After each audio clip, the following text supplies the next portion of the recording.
बार आप किसी भगत के घर में जाओगे तो भगत के यहाँ पर जैसे गए, अब महात्मा लोग बैठे हैं तो तुम दो चार को छोड़ के बोल दो। तो कई बार भगत लोग आपकी सेवा करेंगे तो लगेगा कि बस ये भगत पक्का मेरा है, ऐसा जो है ये आपको भी लगेगा कि ये मेरा बड़ा हितैषी है, मेरा बड़ा भला चाह रहा है। वो भी इतना प्रेम दिखावेगा भगत कि बस तुम्हारे जैसे, तुम ब्रह्मचारी जैसा और कोई हुए नहीं दुनिया में। तुम महान हो, अद्वितीय हो, सब नकली धोखा है, सब धोखा है। भ्रम में मत पड़ो। और नहीं तो इस संसार में कुछ लोग ऐसे होते हैं जो साधकों को चने के झाड़ पे चढ़ा देते हैं और बाद में फिर वो बेचारा चारों खाने ही वो मौके पर कोई काम आते नहीं, कोई काम नहीं आता। लेकिन ये तुम लोग ज्यादातर बचपन में समझ नहीं पाते, मायामयी है। जब कोई बड़े प्यार से आपसे बात कर रहा है, हाँ ब्रह्मचारी तुम बहुत अच्छे हो, तुम तो पूरे आश्रम में तुम ही तो एक हीरा हो बाकी सब तो कंकर पत्थर है। हाँ, तो आप समझ लेना ये सब मायामयी है। फंस जाते हो कभी कभी, हाँ कभी कभी फंस जाते हो, ये सब नकली है, सब नकली नहीं गलत कह रहा हूँ। विचार करके देखो, थोड़ा विचार करके देखो, जब वो अपने बेटे का नहीं हुआ, अपने माँ बाप का नहीं हुआ, तो तुम्हारा कैसे हो जाओगे? तो सावधान रहो, इस संसार में सब मायामयी है। यहाँ आपके केवल और हमारा तीन पर विश्वास रहता। हमने एक दिन और कहा था, भगवान, आचार्य और शास्त्र। हमारे वेद हमारे रक्षक हैं, प्रभु हमारे रक्षक हैं, आचार्य। एक तीन के अलावा चौथे पर विश्वास करना अपने पांव पर कुल्हाड़ी मारना है, बिल्कुल दृढ़तापूर्वक। नहीं तो कोई ये मायामयी है ना, मायामयी माने जो दिख रहा है वो सब है नहीं, दिख रहा है संसार माया में। अच्छा, कब से? अनादिकाल प्रवृत्तत्व, अनादिकाल से चला आ रहा है, अनादिकाल से। अरे कहते हैं न जाने कितने ब्रह्मा हो गए इस जगत में, ना जाने कितनी बार सृष्टि बनी और सृष्टि का प्रलय हो गया, अनादिकाल से चला आ रहा है। सा अयम संसार वृक्षः, एक संसार रूपी वृक्ष, इसमें 84 लाख योनियों में हम भटकते भटकते चले आ रहे हैं, इसीलिए इसको कहा गया अव्यय। क्यों? अनादि अंत देहादि, अनादि अंत। ये शरीर कब मिला इसका हमको पता नहीं, और शरीर का मिलना कब समाप्त होगा ये भी हमको पता नहीं। देखो या जीव आप कहते हो ना 84 लाख योनियों में, तो पहला शरीर कब मिला आपको पता नहीं, और अंतिम शरीर कब मिलेगा ये भी पता नहीं। अगर ज्ञान नहीं प्राप्त किया तो, ब्रह्म विद्या प्राप्त किया तो यही अंतिम है, और नहीं प्राप्त किया तो अंतिम कोई कि यही अंतिम शरीर है आप कह नहीं सकते हो। आप देवता बन गए, फिर राक्षस बन गए, फिर पशु आदि बन गए, तो अनादि अंत देहादि। ये आप कर्म करोगे, कर्म से शरीर मिलेगा, शरीर से फिर कर्म करोगे, फिर उससे शरीर मिलेगा, और इसका संतान आश्रया, ये शरीर और कर्म का चक्र चलता रहेगा। यहाँ संतान आश्रय माने ये शरीर का, शरीर, शरीर से कर्म, कर्म से फिर शरीर, फिर शरीर से फिर कर्म, फिर कर्म से फिर शरीर। तो इसका नाम हो गया संतान परंपरा। जैसे पिता से पुत्र, फिर वो पुत्र पिता हो गया, फिर वो पिता हो जाएगा, तो इसका क्रम कोई खत्म होने वाला नहीं। तो यहाँ पर शब्द देखना, अनादि अंत देहादि संतान आश्रया, यानी कर्म। अब वही जैसे एक दिन किसने पूछा था कि पहला शरीर कब मिला, पहला कर्म कब हुआ? बोले इसको हमको नहीं पता, ये अनादिकाल से जीव चला आ रहा है। एक कर्म किया होगा पहले, फिर शरीर पाया होगा, फिर कर्म किया होगा, फिर शरीर पाया होगा, फिर कर्म किया होगा, फिर शरीर पाया होगा। कभी पशु का, कभी देवता का, कभी मूढ़ योनियों में गया होगा, कभी मनुष्य योनियों में गया होगा, ऐसे वर्णन आया था ना। लगातार इसकी परंपरा का उच्छेद अभी तक हुआ नहीं है, चल रहा है, और जब तक ज्ञान नहीं होगा तब तक होने वाला नहीं। इसलिए सुप्रसिद्धा, यही चीज प्रसिद्ध है, इसलिए इस संसार वृक्ष को अव्यय कहा, क्योंकि संसार वृक्ष में ये शरीर धारण करता रहेगा जीव, तब तक जब तक ज्ञान उसको प्राप्त।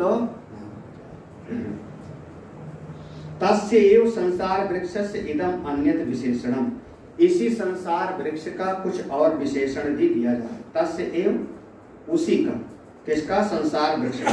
इदम, अब आगे अन्यत कुछ और विशेषण दिए जा रहे हैं। अब नीचे की पंक्ति शुरू हो जाएगी ना, छंदांश यस्य। देखो प्रश्न, हाँ, जो जीव है माया से निर्मित है, उससे हम कैसे अपेक्षा करें कि वो मायामय व्यवहार न करे? जैसे अभी आपने बताया कि किसी भगत के यहाँ जाओ तो बड़ा सब कुछ दिखाया जाती सब कुछ है, तो वो तो माया से निर्मित है। हाँ, जो अब वहाँ पर वही लाना पड़ेगा, जो कर्ता भोक्ता जीव है, जो कर्ता भोक्ता है वो माया के द्वारा निर्मित है, वो भटकता रहता है। तो वहाँ पर जो कर्ता भोक्ता से रहित जो विवेक दृष्टि है, जिसको ज्ञान चक्षु, दिव्य दृष्टि, विवेक दृष्टि, उस विवेक दृष्टि को वही श्रवण मनन निधिध्यासन शास्त्र आचार, जब वो हमारी जग जाएगी तो उस समय भी हम उससे तटस्थ रहेंगे। उपाय वही है, जितना जिसका विवेक जगा होगा, जितना जिसका विवेक जगा होगा। अब छोटे बच्चे को उतना विवेक नहीं, छोटे बच्चे को कई बार जो है घर के लोग उसको खिलौना पकड़ा देते हैं, और खिलौना पकड़ाने का मतलब है कि उसको काम करना है तो खिलौने से खेल।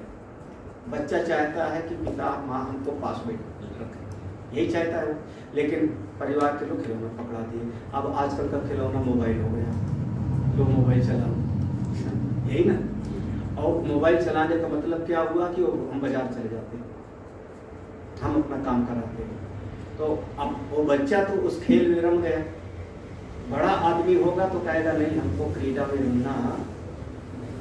तो विवेक दृष्टि जितना जगी एक माया से दूसरे माया में उलझा दिया गया। हाँ हाँ बिल्कुल, ये चलता रहता है ऐसे। इसी में विवेक शक्ति को जगा, जिसकी जग जाए। तभी तो कहा ना, कश्चित धीरा, ये हजारों में से कोई बिरला ऐसा कर। अब वही दृष्टांत में ना, वही दृष्टांत लक्ष्मण जी को जीवों का आचार्य माना जाता है, लक्ष्मण जी को जीवों का गुरु माना जाता है, आचार्य माना जाता है। और काम क्या करते हैं वो? हमेशा जब उनका वर्णन पढ़ो तो अपना बाण पैना कर रहे हैं, वो ऐसे करते हैं। दूर बैठे हुए हैं, भगवान स्फटिक शिला पे बैठे हैं, लक्ष्मण जी वहां दूर बैठ कर के वीरासन में अपने बाण को पैना कर रहे हैं। बाण कौन है? मन। उपनिषद में मन को बाण कहा गया है।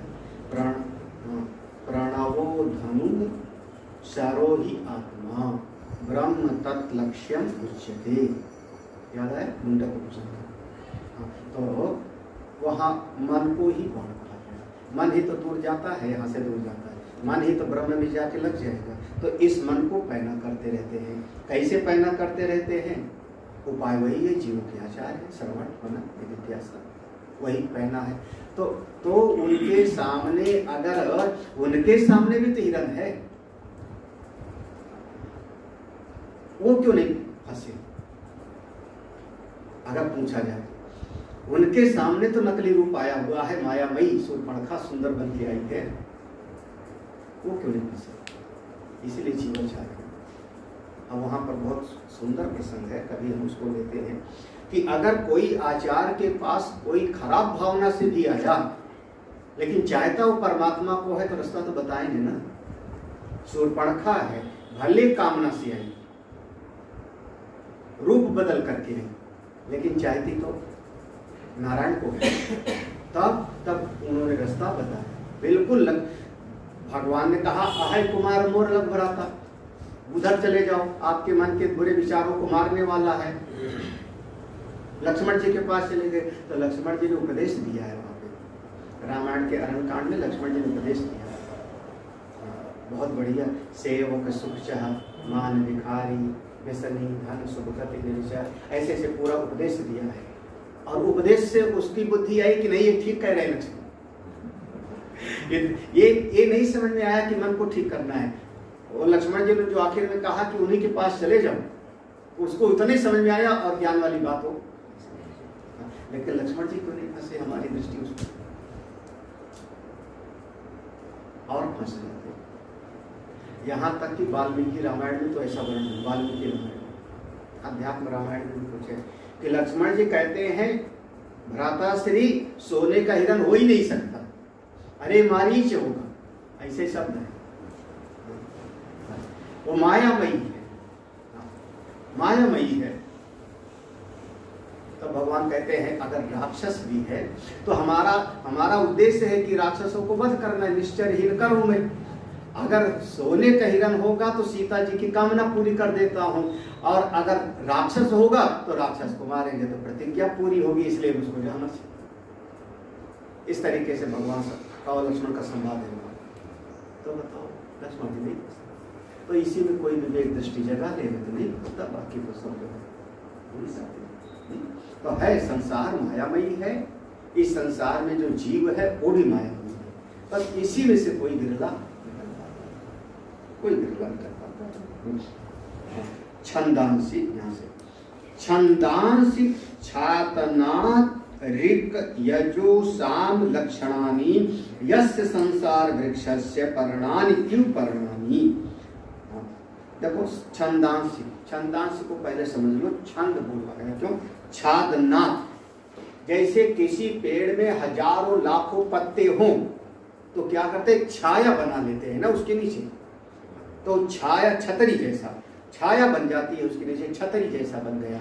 तो ऐसे ये जो वेद के तमाम ऋचाएं हैं लाखों, वो करती क्या है, हमारे इस संसार को आच्छादित कर देते हैं। कहीं पर भी जाओगे तो ऐसा कार्य करो, ऐसा कार्य करना चाहिए, मातृदेवो भव, पितृदेवो भव। आपके पूरे जीवन के व्यवहार में वेद का कोई न कोई प्रसंग आ जाएगा। ऐसा करना चाहिए, ऐसा करना उचित नहीं है। तो कोई छादनात्, छादनात् माने आच्छादित करने के द्वारा। कौन से, ऋक् यजु साम लक्षणानि, ऋग्वेद यजुर्वेद सामवेद और इसमें अथर्ववेद भी जोड़ लो। यस्य संसार वृक्षस्य, ये संसार रूपी वृक्ष के यही चारों वेद की ऋचाएं सब के सब पत्ते हैं। क्यों पत्ते हैं, देखो कहते हैं यथा वृक्षस्य परिरक्षणार्थानि पर्णानि। जैसे पेड़ है, उस पेड़ की रक्षा तब तक होती है जब तक उसके पत्ते ठीक ठाक रहते हैं। सारे पत्ते झड़ जावें, सारे पत्ते झड़ जावें और नए पत्ते न निकले तब सूख जाएंगे। बसंत में पत्ते झड़ जाते हैं, बसंत में पत्ते झड़ जाते हैं, लेकिन बसंत में भी अगर ध्यान दो तो सारे पत्ते नहीं झड़ते। कुछ पत्ते पीले पड़ के झड़ जाते हैं तो ऊपर से कुछ जो है नई नई कपोले जैसे छोटी छोटी निकलने शुरू हो जाते हैं। कुछ लगे रहते हैं, फिर और झड़ते जाते हैं, फिर और छोटी छोटी कपोले निकलती जाती हैं। तो इधर से झड़ना रहता है, इधर से छोटी छोटी नई नई कपोले निकलती रहती हैं, और अंत में सारे पत्ते पीले वाले बड़े बड़े झड़ जाते हैं, नए पत्ते निकल आते हैं। तो वो जो नए पत्ते निकलते हैं एक दिन में नहीं दिख रहा है, तो वह बसंत में भी सारे पत्ते पूरी तरह से, कोई कहे कि पत्ता पूरी झड़ गया, ऐसा संभव नहीं है। क्या बोल, नहीं देखा कभी ध्यान से? देखना चाहिए ना ध्यान से। देखो जैसे कोई भी पेड़ देखो, आम का, महुए का, बसंत में पत्ते झड़ते, बसंत में पत्ता झड़ता है। जब पत्ता झड़ता है तो ये थोड़े है कि बड़े वाले जो पुराने पत्ते झड़ जाएगा तब नई कपोले निकलेंगे, ऐसा नहीं होता। वहां उसकी शाखा की नोक पर छोटे छोटे नए पत्ते निकलने शुरू हो जाते हैं और पुराने पत्ते झड़ते जाते हैं। एक परंपरा चलती है। अगर पत्ते पूरे झड़ जाएं और नए पत्ते ना निकलें तो वह पेड़ सूख जाएगा, वह पेड़ फिर नष्ट हो जाएगा धीरे धीरे। ऐसे ही तो पत्तों से पेड़ को, वृक्ष को भोजन मिलता है, रहता है। उसी प्रकार से ये संसार रूपी वृक्ष का रक्षण किससे होता है? वेद की ऋचाओं से। यथा वृक्षस्य परिरक्षणार्थानि पर्णानि, जैसे वृक्षों की रक्षा उन पत्तों के द्वारा होती रहती है, तथा वेदाः, उसी प्रकार से चार वेद, संसार वृक्ष परिरक्षणार्थ, संसार रूपी वृक्ष की रक्षा के लिए धर्म अधर्म तद हेतु फल प्रकाशनार्थत्वात्। क्या बताते रहते हैं, ये करो तो धर्म है, ये करो तो अधर्म होगा, इसका ये फल होगा सुख, इसका फल होगा दुख, आप ऐसा यज्ञ करो, ऐसा। अब हमारा सवेरे से वेद की ऋचाएं शुरू हो जाती है। आप कभी ध्यान क्यों, सवेरे उठे सबसे पहले क्या करना है, तो कहा कराग्रे वस्ते लक्ष्मी कर मध्य। ये कहाँ से आया, अब अपने शास्त्र की बात आ गई ना। नहीं भी कोई मानता, हमने कहा पृथ्वी माँ को प्रणाम कर लो, पृथ्वी तो याद रहता आलोका, पृथ्वी माँ को प्रणाम कर लो। फिर उसके बाद जो है प्रातः काल उठ कर रघुनाथा।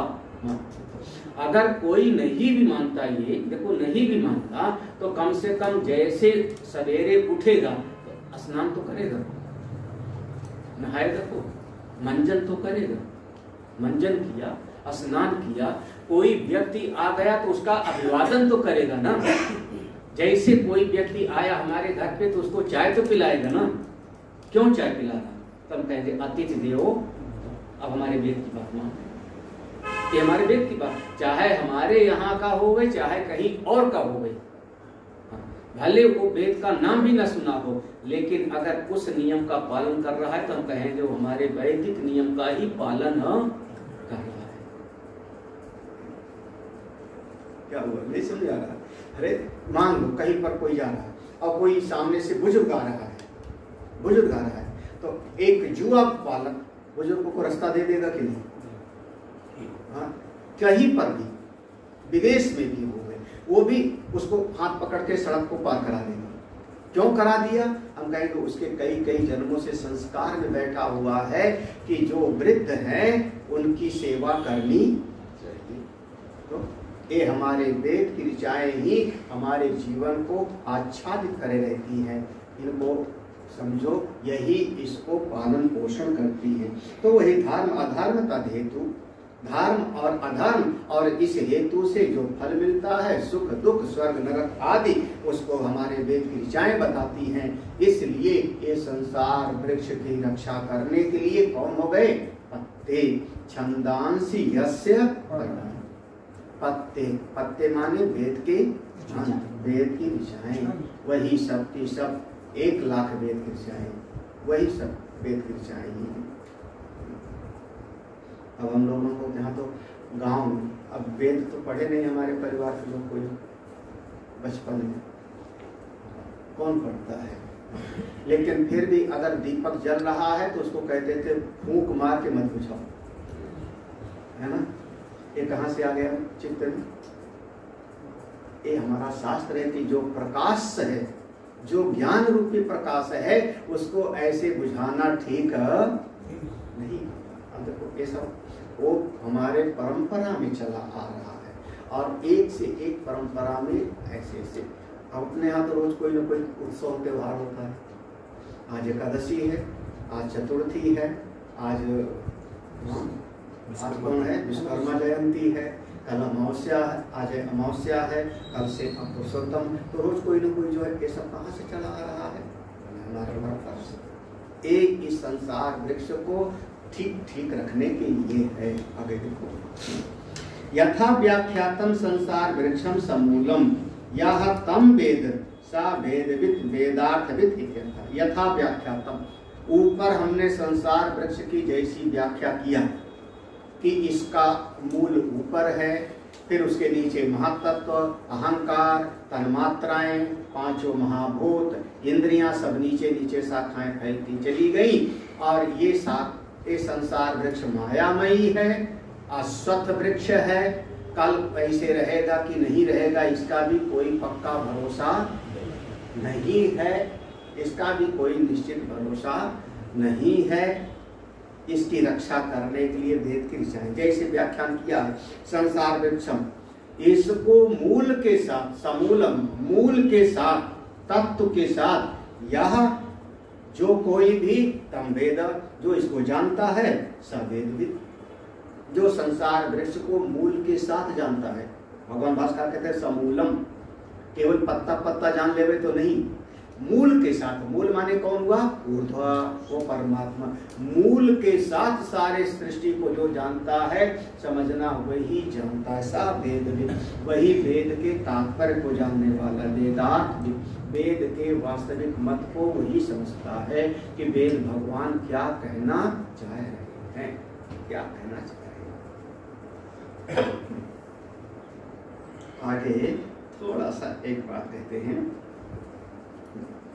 थोड़ा सा शास्त्रीय बात आ गई। न ही संसार वृक्षात अस्मात् समूलात् गेयः अन्यः अणुमात्रा अपि अवशिष्टा अस्ति, अतः सर्वज्ञ सा यो वेदार्थविद इति समूल वृक्ष ज्ञानम स्तौति। अरे देखो, ना ही माने यस्मा, क्योंकि, ही को ले आओ, ही माने यस्मा, क्योंकि, निपात है। संसार वृक्षात अस्मात्, ये जो संसार रूपी वृक्ष का वर्णन किया गया, अस्मात् संसार वृक्षात समूलात्, ये संसार वृक्ष को मूल और शाखा के साथ यही जानने योग्य है। ना गेयः अन्य, ना को यहाँ लेना, ना गेयः अन्य, इसके अलावा जानने की और कोई भी चीज कितना, अणुमात्र अपि अवशिष्ट, अणुमात्र माने किंचित मात्र भी इस संसार वृक्ष के अलावा और कुछ जानने वाला विषय है। ना गेयम गेयः अन्यः अणुमात्र, इस संसार वृक्ष के अतिरिक्त, क्योंकि परमात्मा हो गए मूल, सारी शाखाएं आ गई, तो इसके अलावा और क्या है? तो ये संसार वृक्ष को ही मूल और शाखा के साथ पूरा पूरा ठीक ठीक कोई जान ले, यही ठीक ज्ञान है। इसके अलावा और कुछ जानना बाकी रहता नहीं। तो ना गेयः अन्यः अणुमात्रा अपि अवशिष्टा अस्ति, अतः तो जो संसार वृक्ष को पूरा पूरा जान गया, वो पूरा पूरा जान गया मूल के साथ, सा सर्वज्ञ, वही सर्वज्ञ, क्योंकि मूल को भी जानता है और तूल शाखा आदि को भी वो जानता है, तो वही सर्वज्ञ। कई बार परिवार में कहते नहीं कोई, अरे हम उसकी 4 पीढ़ी को जानते हैं, ऐसा लोग कहते हैं, उसके दादा तक को जानते हैं, है ना? जैसे तुम लोग जो है दादा बोलते हो ना, कभी कभी दादा गृहस्थियों का शब्द होता है, पता नहीं कहाँ से तुम लोगों को चलता। दादा गुरुदेव भगवान की जय। हम एक गृहस्थी लोग दादा बोलते हैं, दादा, परदादा, नाना, परनाना। हम लोगोमें यहाँ कहते हैं हमारे गुरुदेव, हमारे गुरुदेव। और गुरुदेव की जो गुरु हैं वो परम गुरु कहलाते हैं। हाँ, परम गुरु। हमारे गुरु जी के जो गुरु जी वो कौन? परम।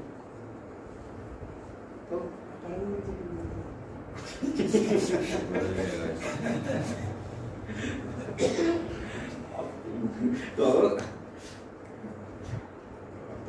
इस तरीके से ठीक है।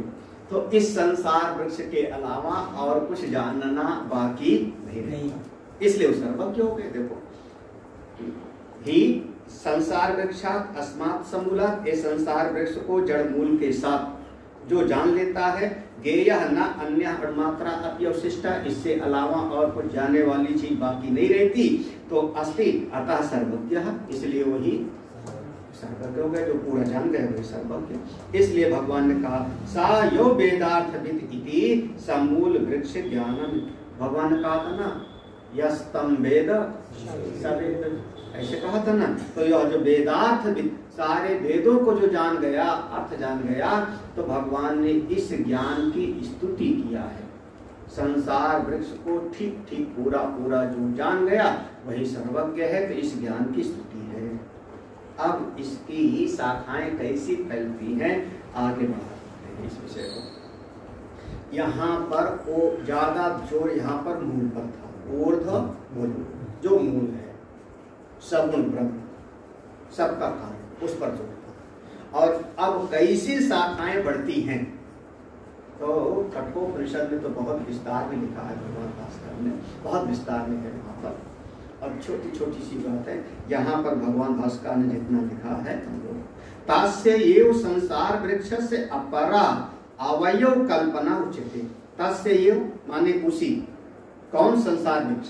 इसी संसार वृक्ष के अपरा, अपरा माने अन्य, और उसके कुछ अवयव कल्पना, उसके अंग प्रत्यंग की कल्पना की जाती है। अब इसी संसार वृक्ष में और भी उसके अंगों की कल्पना, अरे ऐसे नहीं, जैसे कि पार्थिव पूजन करना है शंकर जी का, तो आपने ऐसे मिट्टी से गोल गोल बनाया, कौन हो गया वो?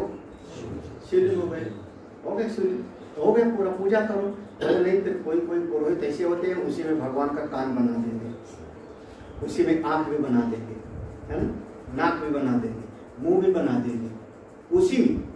क्यों बना रहे हो आप? बोले अवयव कल्पना। तो ऐसे संसार वृक्ष के और भी अंग कैसे हैं, आप इसको समझो। तो अगला श्लोक, इसी संसार वृक्ष के कुछ और अंग हैं जो थोड़ा सा सूक्ष्म है, जिनको हम लोग पढ़ेंगे। ओम पूर्णमदः पूर्णमिदं पूर्णात् पूर्णमुदच्यते पूर्णस्य पूर्णमादाय पूर्णमेवावशिष्यते। ओम शांति शांति शांति। हरि ओम श्री गुरुभ्यो नमः। हरि ओम।